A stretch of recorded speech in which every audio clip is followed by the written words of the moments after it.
बिहार में भूचाल सा आया है। और भूचाल कैसा सा आया है कि बिहार में तेजस्वी की अगुवाई में गठबंधन तो हिला हुआ है। नहीं हिला हुआ, वो मैम आप लोग हिला रही हो, गठबंधन हिला नहीं है। वो आप लोग पत्रकार लोग गठबंधन को हिला रहे हो। लिख लीजिए, मेरी दावा करता हूँ। बस केवल घंटा बजवाया जा रहा, बस राम के नाम पे घंटा बजवाया जा रहा। नहीं निकलेंगे मैम, नहीं निकलेंगे। इस यात्रा ने राहुल को जमीन से आसमान पे खड़ा कर दिया। अरे तो बातें कौन चला रहा? आप ही लोग तो चला रही हो। नेशनल पिलर, देश की आवाज। नमस्कार, बहुत स्वागत है सभी दर्शकों का। मैं मीरा राजपूत। एक तरफ बिहार की राजनीति में बवाल मचा हुआ है, तो वहीं 2024 की कवरेज में हम लगे हुए हैं और इस समय पहुंच चुके हैं रायबरेली में, सोनिया गांधी के गढ़ रायबरेली में उनकी लोकसभा सीट पर। क्या 2024 की राजनीति रहेगी? क्योंकि हर दिन नए पन्ने खुलकर के सामने आ रहे हैं, हर दिन एक नई कहानी लिखी जा रही है और हर दिन एक नए मुद्दों की बात हो रही है। वहीं सबसे ज्यादा सर चढ़ कर के बोल रही है बिहार की राजनीति। जैसा मैंने आपको स्टार्टिंग में बताया, क्योंकि देखिए लगातार उलटफेर हो रहा है, तख्ता पलट हो रहा है। वहीं लालू प्रसाद यादव भी एक अलग राजनीति को समेटने में लगे हुए हैं। तो क्या इस बार का इनका निर्णय है? प्रधानमंत्री मोदी जी दोबारा से प्रधानमंत्री बन पाएंगे या नहीं? इस बार उनके नाम के आगे प्रधानमंत्री होगा या नहीं, ये तो ये जनता ही बता पाएगी। जोरदार तालियां बजा दीजिए भैया, स्वागत कर लीजिए। बिहार की राजनीति में भूचाल आया हुआ है। पहले तो आपका बहुत बहुत धन्यवाद। मैं बिहार के बारे में कहना चाहता हूं कि बिहार में जब से गठबंधन की सरकार बनी है, नीतीश कुमार और तेजस्वी के, वो बिहार में भूचाल सा आया है। और भूचाल कैसा सा आया है कि बिहार में तेजस्वी की अगुवाई में 6 महीने के अंदर इतने बेरोजगार लोग थे, उनको नौकरियां मिली। कितने शिक्षक की नौकरियां यूपी से जाके आजमगढ़, बड़िया, लखनऊ, रायबरेली, पीलीभीत, मुजफ्फरनगर, हर जगह जिले जिले से लोग जाके बिहार में नौकरियां पा रहे हैं। और हमारे उत्तर प्रदेश की सरकार, योगी सरकार नाकाम है पूरी तरीके से। मतलब आप कह रहे हैं कि बिहार सरकार ने रोजगार दिया है और यहाँ से लोग जा रहे हैं, यहाँ से बिहार में। गठबंधन तो हिला हुआ है। नहीं हिला हुआ, वो मैम आप लोग हिला रही हो, गठबंधन हिला नहीं है। वो आप लोग पत्रकार लोग गठबंधन को हिला रहे हो, वो नहीं हिला। क्योंकि मोदी का यही काम है, वो चैनलों को खरीदता है, चैनलों वाले से करवाता है जो भी करवाता है। क्योंकि क्षेत्र का, जनता का जो रुझान है, क्यों चल रही है कि वो फोन नहीं उठा। अरे तो बातें कौन चला रहा? आप ही लोग तो चला रही हो। अच्छा, हमसे ज्यादा नाराजगी है। बिल्कुल है, क्योंकि आप भाई, आप इस समाज के स्तंभ है, आपको सही आवाज उठाना चाहिए, जनता की आवाज उठाना चाहिए। कोई आपको नहीं लगता कि नीतीश कुमार जाएंगे? नहीं जाएंगे, बिल्कुल नहीं जाएंगे। और फिर आ गए? नहीं जाएंगे। क्यों जाएंगे? क्यों जाएंगे? बिहार में सब कुछ हो रहा है, जनता उनको चाह रही है, इतनी नौकरियां दे रहे हैं। आने वाले फिर मुख्यमंत्री हो, बिहार के होने वाले प्रधानमंत्री भी हो सकते हैं। क्यों भी वो जाएंगे जो है भाजपा के साथ? भाजपा तो हमेशा जो है वो एक वॉशिंग मशीन है। मतलब आप नहीं चाहते कि नीतीश भाजपा के साथ जाए? हम चाहते नहीं, वो जाएंगे ही नहीं। चाहने की बात का, नीतीश कुमार भाजपा में जाएंगे ही नहीं। उनका गठबंधन इंडिया इतना मजबूत है, आने वाले 2024 में सरकार बनाने जा रहे हैं। अरे इंडी गठबंधन लोगों को पसंद आ रहा है। पसंद 100%। आप देखने में कितना भीड़ जो उलझ रहा है भाजपा को हराने के लिए। राहुल की जो ये यात्रा चल रही है, गढ़ में खड़े हैं कांग्रेस, इस यात्रा ने राहुल को जमीन से आसमान पे खड़ा कर दिया। उनके पीछे इतना लाखों की संख्या में भीड़ उमड़ रही है।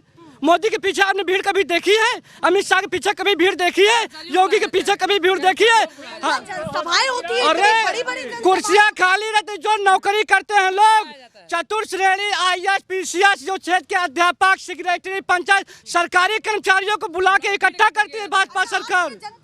हाँ, ऑफिसर्स होते हैं, सारे जो कर्मचारी, सरकारी कर्मचारी होते हैं, वो लोग मोदी की रैली में जाते हैं। जनता रहती कहाँ है? भाजपा को मौका नहीं देंगे। 100% नहीं मिलेगा। हमारे रायबरेली में तो कांग्रेस के अलावा किसी ने कुछ किया नहीं, कांग्रेस और सपा ने। आप रायबरेली में, हमारे रायबरेली से सोनिया गांधी सांसद हैं। आपको गिनाओ, अनगिनत काम है। Rail coach Sonia Gandhi, AIIMS all India institute Sonia Gandhi, आप देख लीजिए एयरपोर्ट बना हुआ है वो सोनिया गांधी, शारदा नहर इतनी बड़ी योजना Sonia Gandhi, ITI Sonia Gandhi, NTPC Sonia Gandhi, FDDI Sonia Gandhi, Rajiv Gandhi institute Sonia Gandhi, NIFT Sonia Gandhi. केंद्र ने भी तो कुछ पहुंचाया होगा, भाजपा के राज में भी तो कुछ नहीं है, कुछ नहीं है, बस केवल घंटा बजवाया जा रहा है, बस राम के नाम पे घंटा बजवाया जा रहा है, बस। मैं कुछ कहना चाहता हूँ, मैं कुछ कहना बीजेपी ने रायबरेली में ये किया है कि एम्स से 200 बेड यहाँ से गोरखपुर ले जाने का काम किया है उन्होंने, बीजेपी ने। 300 कोई काम आपको नहीं दिखा है, रायबरेली में नहीं दिखा है, रायबरेली में बिल्कुल नहीं दिखा है। आपको क्यों लगता है कि इंडिया गठबंधन में दम है? जल्दी से बताएं। देखिए कहने का हमारा मेन कहने का मतलब ये है कि मैं निवासी रायबरेली का हूँ। मैं जानता हूँ कि यहाँ से सोनिया जी जीतेंगी, बस ये क्लियर है। सोनिया गांधी को उनके क्षेत्र में बड़ा प्यार मिल रहा है कि लोग। आप बताइए चाचा, मैं बताता रहा हूँ, कांग्रेस के टाइम से रिंग रोड रैली के लिए मिला 12 साल हो गई और 5 साल में बनारस का रिंग रोड पूरा हो गया, इससे बड़ा 12 साल में एक फेज का काम नहीं हुआ रिंग रोड का। भाजपा वालों ने बजट और पैसा नहीं दिया, सौतेला व्यवहार किया रायबरेली के साथ। अच्छा, क्यों उनको सौतेला व्यवहार? हाँ, क्यों उनको वोट दें हम? और क्यों वोट देंगे? आइए आइए इधर बोलिए। क्या कहना चाहते हैं? जल्दी से आए, इधर आ जाइए, बताइए क्या कहना चाहते हैं? ये गोंदवारा मौजे में जो अस्पताल के लिए कांग्रेस ने प्रस्ताव पारित किया है, उसको भी भाजपा ने दबा के निचले उसमें डाल दिया। देहात में कोई यहाँ स्वास्थ्य व्यवस्था नहीं है, एक अस्पताल पास हुई, उसको भी दाब दिए नीचे। भाजपा का देन है ये। आपके लिए कोई काम नहीं हुआ है? यहाँ कुछ भी नहीं हुआ, जो कांग्रेस किया है वही किया है। चलिए, वो बाकी कह रहे हैं कि कुछ जो भी नहीं कांग्रेस ने हुआ। किया है वही हुआ। अच्छा, ये बताइए, मोदी जी 2 बार आए, ऐसे ही थोड़ी आ गए होंगे, हवाई में थोड़ी आ गए होंगे, कुछ किया होगा। मैम ढोकलाबाजी उन्होंने सिर्फ जो है बेवकूफ बनाया है, जुमलेबाजी करा। अब बताओ, लोगों को बताया कि मुझे प्रधानमंत्री बना दो, मैं हर साल 2 करोड़ नौकरियां देंगे। 1 करोड़ के 1,10,000 नौकरियां नहीं दे पाए और कहें कि आप हमको प्रधानमंत्री बना दो। बाहर विदेशों में जो पैसा इंडिया का जमा हुआ है 15-15 लाख सबके खाता में भिजवा देंगे। भर्ती आई है अभी? कहाँ आई है? अरे भर्ती आती है, भर्ती आती है, जाती रहती है, कोई भर्ती फाइनल होती नहीं। यूपी में पेपर लीक हो जाता है। अब सोचिए, एक फॉर्म का 400 रुपए पुलिस की भर्ती, कितना पैसा सरकार ने कमा लिया? 60 लाख फॉर्म पड़ चुके हैं। उसमें सरकार चुनाव करवाएगी, पत्रकारों को पैसा बांटेगी, बैलेट पेपर लगवाएगी। अरे बिल्कुल चैनल वालों को खरीदती है। क्या आपकी गलतफहमी है? अरे नहीं, चैनल वालों खरीद लेते पूरी बीजेपी। अभी जो 60,000 भर्ती निकली हुई है, आप बता रही हैं पुलिस की, इसमें मैं बेकायदा जानता हूं कि इसमें आरक्षण क्या मिला, आपको पता है? सामान्य वर्ग के लोगों को 30,000 और बाकी 30,000 में अन्य सब जातियां हैं। आप समझ पा रही हैं देश कहां को जा रहा है? आपको लगता है कि जातिवाद बहुत ज्यादा हो रहा है। अभी तो पर बीजेपी तो ये कह रही है, बीजेपी से ज्यादा जातिवाद कोई पार्टी नहीं करती है। आज जो है कर्मचारी भी परेशान है, कर्मचारी परेशान है, बेचारे नौकरी करते हैं ना, उनको इसी जगह नौकरी लगाया जाता है। जात पात के नाम पे वो लोग कहते हैं भैया बहुत परेशान है, मजबूरी उनके अधीन है बेचारे, क्या करें हम? क्या करें? गवर्नमेंट सेक्टर में है, सेक्रेटरी है, लेखपाल है, अध्यापक। कहते हैं भाई सुबरन भाई, क्या बताऊं, सरकार कहती है कि बस लेके जाओ, भीड़ लेके आओ, चाहे जहां से लाओ। हाँ, अब हम कहते हैं भाई तुमसे ठीक तो हम ही है, बेरोजगार हैं, कम से कम अपना थोड़ा बहुत काम। तुम तो जो है सरकारी नौकरी करने के बाद जो है किसी न किसी के कहे भैया इतना परेशानी सरकार से, बताओ गांव में हम भीड़ लेके कहाँ हैं? हम तो सरकारी कर्मचारी, हम कोई नहीं जाने पहचाने, बोलने का मौका नहीं दे रहे हैं। जान लीजिए, अब बस लेके भर के आदमी सरकारी कर्मचारी कहाँ से लाएगा? दिक्कत हमें यही है कि जब इतने 8-10 साल सरकार को हो गया है, बीजेपी सरकार को, यहाँ कोई विकास नहीं दिख रहा मुझे। सिर्फ राम नाम की राजनीति हो रही है। राम को पूरा समाज मानता है, पूरा देश मानता है, कण कण में भगवान है। जहाँ भाईचारा है, एकता, समानता है, वही राम राज्य है। मतलब आप कह रहे हैं राम राज्य की बात तो हो रही है जी, पर रोजगार की बात नहीं हो रही है। कोई रोजगार की बात नहीं हो रही है, तो केंद्र की योजनाएं नहीं पहुंच पा रही हैं। कोई योजना कौन सी पहुंच रही? भाई हम यहाँ पर क्या चाहिए थे?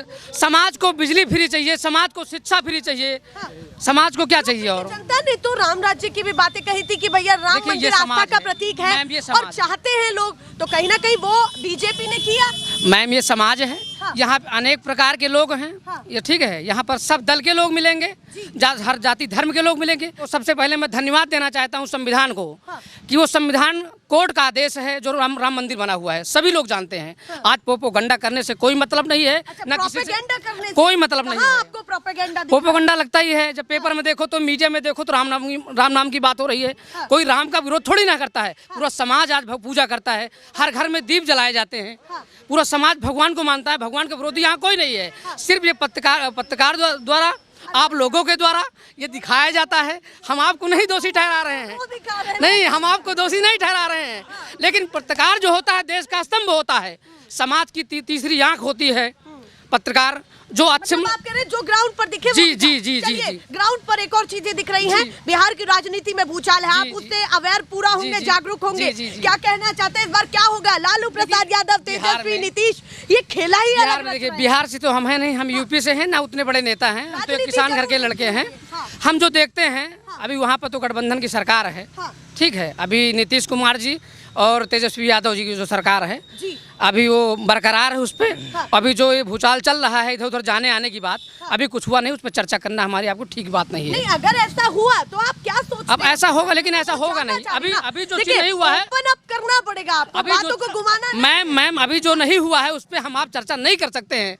भाई जो चीज अगर हो जाए उस पर हम आप चर्चा करेंगे। जाएंगे उधर, लेकिन इस पे हम आप चर्चा नहीं कर सकते हैं। जहाँ पे कुछ हुआ नहीं है वहाँ पे हम चर्चा नहीं कर सकते हैं, वो बड़े नेताओं की बात है। चलिए, ये सवाल तो हम दोहराएंगे ही। बाकी ये बताइए कि सोनिया गांधी पूरा मजबूत है अपने? यहाँ से सोनिया गांधी जीतेंगे, गठबंधन होगा तो कांग्रेस 100%। आप लिख लीजिए, मेरी दावा करता हूँ मैं एक जनता प्रतिनिधि हूँ, मैं जनता प्रतिनिधि हूँ, मैं गांव की आवाज जानता हूँ। वो किसी को भी खड़ा कर देंगे। और रही बात देश की राजनीति को, माननीय मोदी जी अगर किसी भी व्यक्ति को खड़ा करते, बैलेट पेपर से चुनाव करवा दें, बीजेपी सरकार कभी नहीं बन सकती। मैं दावे के साथ कहता हूँ। मैं भी जनता प्रतिनिधि हूँ, मैं भी। मोदी जी स्वयं आ जाए फिर भी नहीं जीतेंगे, नहीं निकलेंगे, नहीं निकलेंगे मैम, नहीं निकलेंगे। पूरे देश में क्या होगा इस बार ये बताइए? पूरे देश में क्या होगा अब ये तो हम अपने रायबरेली की बात बता रहे हैं, बाकी पूरे देश में क्या होगा हम नहीं जानते हैं। भैया और भी लोगों से बातचीत कर लेती हूँ, क्या कहना चाहते हैं? अरे बोलिए ना। अरे मैम, मेरे गांव की सड़क कागज पे बन गई, पैसा निकल गया। अच्छा, कागज पर सड़क बन गई है और पैसा निकल गया है। जी हाँ, काम नहीं दिख रहा, काम नहीं है। तो बीजेपी से खुश नहीं है आप, या कांग्रेस से खुश नहीं है? किससे खुश नहीं है? जितनी माताएं हमारी हो चाहे आपकी हो, पहली बार जब चुनाव लड़े मोदी जी तो कहा, हे मैया सबका 15 लाख रुपया भारत भूमि में को पागा हुए तो चैलेंज है मैडम जी, 15 लाख रुपए देंगे। पर उन्होंने ये थोड़ी कहा था, उन्होंने कहा था कि इतने आ जाएंगे कि हम इतने सक्षम होंगे कि हम इतना दे सकें। अरे उन्होंने ये नहीं कहा कि देंगे। भारत सरकार बच जाए 15 लाख एक घर का दे है तो। उन्होंने कहा था घर घर रोजगार देंगे, उन्होंने घर घर रोजगार हर इंसान को दे दिया। दिन में जाओ मजदूरी करो, ईंटा गारा करो, शाम का लेके डंडा बत्ती लेके खेत रखाओ। हाँ, ऐसा रोजगार दिया सबको, बहुत तगड़ा रोजगार दिया। हर आदमी को दिन भर मजदूरी करो, रात में बत्ती लेके लाठी लेके खेत में टाको। तो इस बार ज्यादा गुस्सा है आप? गुस्सा तो इतने 10-20 क्या था, वो जाओ 4-4 अंगूर का है। पक्ष में कौन है प्रधानमंत्री बनने लायक? कोई है ही नहीं। मोदी के आगे कौन है? सारा काम तो मोदी का, उसी की सारे चला। साली डोरी उसके हाथ में, दूसरा लोटा कैसे है? चाहिए क्या कह रहे हैं? हम तो कहते हैं ना, आपकी जो बैलेट पेपर से होना चाहिए। अच्छा, बैलेट पेपर से चुनाव होना चाहिए। मशीन पर क्यों विश्वास नहीं है आपको? नहीं, विश्वास नहीं है। क्यों नहीं है? रीजन नहीं है। अच्छा चलिए भैया, विश्वास ही नहीं है, आप बताइए भैया। काला कपड़ा पहन के आए, किसका विरोध कर रहे हैं? नहीं, मैं किसी का विरोध नहीं कर रहा हूँ, मैं कपड़े पहनता हूँ, काला कपड़ा मुझे पसंद, सबसे पहली बात तो। दूसरी बात मैं ये बताना चाहता हूँ कि ये जो बीजेपी पार्टी है, ये मैं अपील करता हूँ इससे कि ये जातिवाद का धंधा बंद करे। सबसे पहली बात, ये जातिवाद का धंधा बंद करेगी तभी हमारे देश की जनता खुश रहेगी। और दूसरी बात मैं ये बता देना चाहता हूँ, आज से लेकर के 50-70 साल पहले, जब से आज़ादी के बाद से जब हमारे देश में कांग्रेस की सरकार आई है, तब हमारे देश में मुसलमान राष्ट्रपति हुआ है। इतना कि इस पार्टी ने ऐसा वो किया है, विरोध किया है कि किसी को ना तो टिकट दिया गया किसी मुसलमान को, ना तो कुछ किया गया। लेकिन हमारे देश में जब कांग्रेस की सरकार थी तो कई मुसलमान राष्ट्रपति हुए, हमेशा राष्ट्रपति हुआ करते थे। सवाल उठाएंगे जी कि कांग्रेस तो फिर एक ही समाज को आगे लेकर के चलती है, फिर दूसरे नहीं, उसके अलावा भी तो थे। लेकिन सम्मान मिला ना। कोई एक भी राष्ट्रपति हुआ हो तो बताएं, या एक भी मुख्यमंत्री कहीं पर हुआ हो तो बताएं आप। जम्मू कश्मीर में भी मुसलमान हुआ, हर जगह सम्मान मिलना चाहिए, मैं ये चाहता हूँ। और बाकी शिक्षा भी होनी चाहिए बस। चलिए, शिक्षा का मुद्दा भी कह रहे हैं, जातिवाद भी हावी बता रहे हैं। बिल्कुल नहीं जातिवाद। एक सवाल है, बीजेपी ये कहती है कि कांग्रेस पर इसलिए सवाल उठता है कि उन्होंने एक ही धर्म को या फिर एक ही समाज को ज्यादा प्यार दिया है और उसके कारण दूसरा समाज काफी नाराज रहा है। तो आप कैसे बीजेपी को ये डिफेंड कर रहे हैं कि भैया बीजेपी ऐसी राजनीति करती है, हिंदू धर्म को लेकर के आगे राजनीति करती है, तो कांग्रेस पर भी यही सवाल उठेंगे? नहीं, बीजेपी तो हमेशा जो है धर्म और राष्ट्र की राजनीति करती है, वो सिर्फ जो है जात की राजनीति करती है। अब जैसे आपने देखा मंदिर के नाम पे चुनाव लड़ना चाहती है, लेकिन जनता सब समझ चुकी है। पिछले 8-10 साल हो रहे हैं बीजेपी को, सिर्फ जो है राम से वोट थोड़ी मिलेगा। हमारा राम से पेट थोड़ी भरेगा। अयोध्या मंदिर बन गया, हमारा पेट थोड़ी भरेगा। क्या पता उससे वोट बैंक इकट्ठा हो जाए और बहुत वोट बैंक ईवीएम इकट्ठा करेगी। अच्छा, हाँ, वोट बैंक ईवीएम इकट्ठा करेगी, क्योंकि ईवीएम में सेटिंग है सब। और क्या पता जनता प्यार दे रही है, समझिए ना मैं क्या कह रही हूं। ये जनता देखिए ना किसको प्यार दे रही है। ये यहाँ जनता खड़ी किसको प्यार दे रही है? कांग्रेस को प्यार दे रही है, गठबंधन को प्यार दे रही है। बीजेपी को कोई प्यार ही नहीं दे रहा, तो उसको प्यार मिल कहाँ से रहा है? चलिए, अभी थक गए हैं आप ज्यादा बीजेपी को प्यार देते हैं। नहीं, थके नहीं है। क्यों नहीं? चलिए बोलिए। मैं एक बार कहूँगा आपसे, मायावती ये कहा था ना, बैलेट पे सबकी होना चाहिए चुनाव, आपके बैलेट पेपर से होना चाहिए चुनाव। चलिए, उनका तो वही मुद्दा है कि बैलेट पेपर से चुनाव होना चाहिए। आगे आइए, आप बताइए, कुछ कह रहे थे। बीजेपी ने रोजगार सबको दिया है और प्रत्येक परिवार को दिया है। ये लोग जो झूठ बोल रहे हैं कि बीजेपी ने कुछ नहीं किया, बीजेपी ने किया है। सारा दिन इधर उधर घूमो, रात में लठ लो टार्च लो, खेत में जाकर के काम करो। फिर रोजगार उसने दिया, ये लोग मान नहीं रहे। केवल सांड हटाओ, गाय भगाओ, है ये पूरा काम उसने दिया। नहीं, कार्य उसने रोजगार दिया, रोजगार बड़ा भारी दिया। कोई ऐसा परिवार यहाँ पे जो खड़ा हो जिसको रोजगार ना मिला, वो बताए हाथ उठाकर। नहीं मिला है। किसको खेत में काम नहीं करना पड़ता रात में? बताओ भाई। मैं भी कह सकता हूँ। रुक जा यार, बहुत ज्यादा नाराज है, तंज में बातें कही जा रही हैं। किस परिवार को रोजगार बीजेपी ने नहीं दिया? दिन में खेत रखाइए, रात में रखाइए, सांप काटे मर जाइए। हैं? चलिए, डबल इंजन की सरकार, फिर डबल इंजन की यूपी में डबल इंजन की सरकार क्यों बनी? यूपी में डबल इंजन की सरकार ने डबल कार्य दिए हैं, रात और दिन दोनों। हाँ, दोनों में डबल इंजन की सरकार ने 2-2 कार्य दिए। रात में खेत ताकिए, फिर उसके बाद बाप सो जाए, फिर लड़का रात में ताके जाके। हाँ, किसानों की हालत खस्ता हो रही है। आप बताइए, आप क्या कहना चाहते हैं? किसी काम से निकले थे घर से? यार होके पूरा बढ़िया, जूता भी चमक रहा है, पैंट भी और जैकेट भी सब। आप बताइए क्या कहना चाहते हैं? क्या बातें हैं 2024 के चुनाव को लेकर? देखिए, 2024 में मोदी जी की सरकार बनेगी।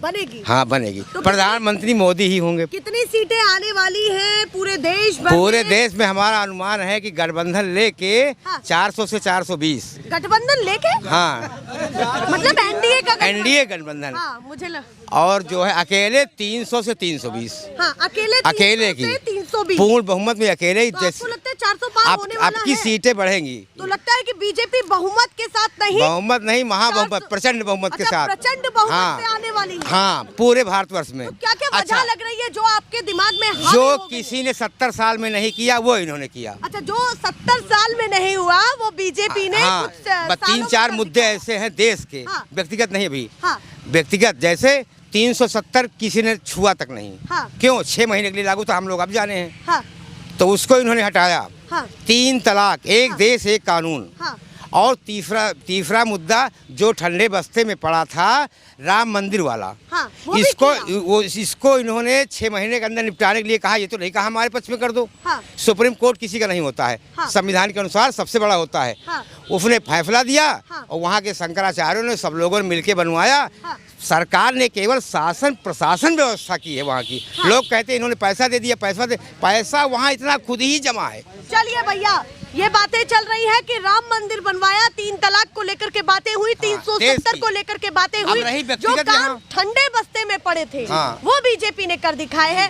दान पात्र को लेकर के कहते हैं भैया इतना पैसा कहाँ से आया, तो जनता दे रही है, ऐसा देखिए मैं ये कहना चाहता हूँ, मैं कहना चाहता हूँ, दादाजी जैसे कह रहे हैं, दादाजी ने अभी जैसे कहा है कि ये सरकार जो है मतलब कि मंदिर बनवा रही है, ये सरकार नहीं बनवा रही है, सरकार संविधान शासन प्रशासन की व्यवस्था कर रही है। दिए गए हैं, कोर्ट ने आदेश दिया है, मंदिर तब बन रही है। दादाजी को ये नहीं पता है कि अगर वो मंदिर बन रहा है समाज के पैसे से बन रहा है, समाज के कितने लोगों ने चंदा दिया है मंदिर के लिए, ये पता होना चाहिए। सरकार का पैसा नहीं है। बताइए दिक्कत जगह आ रही थी, भाजपा कह रही है हम बनवा रहे हैं, यही दिक्कत है। हाँ कह रही है, सुनिए, कहीं नहीं कह रही। मैडम जी सुनिए, कह रही है कि कोर्ट ने बनवाया। नहीं, कोर्ट ने फैसला किया है, आप बनवाइए, देखिए आप बनवाइए। मैं शासन प्रशासन जो गड़बड़ी होगी उसकी व्यवस्था करते हैं, पैसा आपका लगेगा। किसान के बारे में इनसे पूछिए, किसान के बारे में एक कमी है, हमारे यहाँ गौशाला जानवर तो बंद हो जाते हैं, लेकिन लील गाय नाम से जो एक जानवर है जंगलों में, वो खेत रात में बहुत चरते हैं, मारते नहीं उनको भाई। अरे वो सांड को बता दीजिए ना, कोई नहीं है। योगी मोदी के सांड को बताइए, सांड कितने हैं, सांड बताइए, सांड आइए आप देखिए, एक भी नहीं। दादाजी को खुद से मतलब है, ये बीके यादव जी हैं, इनको खुद से मतलब है। हमसे पूछिए, मैं क्षेत्र पंचायत सदस्य हूँ खुरेटी का, 50 जानवर मैंने बंद करवाया गौशाला में, समाज का अच्छा कार्य किया है, फसल दोगुना होने गौशाला बन जाने से बाहर कोई जानवर नहीं गौशाला को जो अधिकारी देख रहे हैं, दोपहर में जाके बंद करो, शाम को बीजेपी के कौन से अच्छे काम है भाई? कोई अच्छे काम नहीं है। दिन में आप बंद करिए जानवर, दिन में आप जानवर बंद करिए, शाम को खुल जाते हैं। मैं बंद करवाया अपने क्षेत्र के जानवर, और भी लोगों के पास आ जाती हूँ। आप बताइए गठबंधन यहाँ ना कीजिए, राबड़ी का चुनाव देख लीजिए। ठीक है भैया, ठीक है, कोई बात नहीं, कोई बात नहीं। देखिए आप चुप रहिए भैया थोड़ा चुप रहिए। देखिए कहने का मतलब ये है कि जो इतने सब लोग हैं ये मार्केट है, पहली बात, ठीक है। इस मार्केट में लगभग 500 दुकानें होंगी, लगभग 100 दुकानें होंगी, लेकिन आपसे मैं बता दूं इस शासनकाल में कोई भी व्यापारी, कोई भी दुकानदार खुश नहीं है। आप चले जाइए, कोई छोटी से छोटी दुकान पे चले जाइए, पहले क्या होता था, लोग भीड़ में आते थे, बिक्री होती थी, सौदा जाता था। आज हर व्यापारी परेशान है, केवल वो टैक्स से परेशान है, जीएसटी से परेशान है, इस सरकार से परेशान है। मतलब टैक्स और जीएसटी बहुत महंगी पड़ रही है। व्यापारी वर्ग ज्यादा परेशान है। जानवरों का हाल देखिए, ये जानवर ये ठंड में सिकुड़ रहे हैं, मरे जा रहे हैं, इनकी कोई व्यवस्था नहीं है। जानवर है, गौशाला नहीं हो। हाँ है, गौशाला नजदीकी है, 1.5 किलोमीटर। आपको विश्वास नहीं? मैं दीवार खड़ी करने से किसी का जो है भूख नहीं मिट जाती। उसके अंदर जानवरों का भूसा चाहिए, कुछ उनकी व्यवस्था चाहिए, तभी तो जानवर जिंदा रहेगा। आखिरी में आपसे भी बात कर लेती हूँ, बहुत देर से इंतजार कर रहे हैं, जल्दी से बताइए। मैडम, मोदी जी ने जो कुछ किया है अच्छा किया है, लेकिन जो सांड छोड़ दिया है उससे हम बहुत परेशान हैं। अभी हमारी औरत को मारा, दवाई कराना पड़ा है, और बांदर छोड़ा है, नील गाय छोड़ा है, और रायबरेली के लिए क्या किया है? यहाँ रायबरेली के लिए जितनी फैक्ट्रियाँ सारी बंद हो गई यहाँ की, और हाँ रोजगार क्या है, सारी फैक्ट्रियाँ बंद हो गई। चलिए भैया, क्या मुद्दे उठ रहे हैं, जनता ने क्या बातें कही है, एक बार जोरदार तालियां बजा दीजिए अपने लिए। काफी अच्छी उन्होंने बातचीत कही है, और देखिए इतना खुल कर के बोलना है ये मामूली बात नहीं होती है। अपनी बातों को कैमरे तक जताया है, और कहते हैं कि जब तक आप कैमरे के जरिए उन बातों को नहीं बोल रहे हैं तो उनका निस्तारण भी नहीं हो पाता है, और यही जनता ने किया है, अपनी बातें पार्टियों तक पहुँचाई। ये गंदगी देखिए, ये गंदगी देखिए, वो पानी भरा। स्वच्छ भारत है ये भरतगंज का स्वच्छ भारत है, देख लीजिए कितना नाली और सारे मुद्दे उठ रहे हैं। हम जल्दी से यहाँ से कट लेते हैं, वरना हमारा भी नंबर आ जाएगा। ऐसे ही दिखाते रहेंगे। फिलहाल के लिए नमस्कार।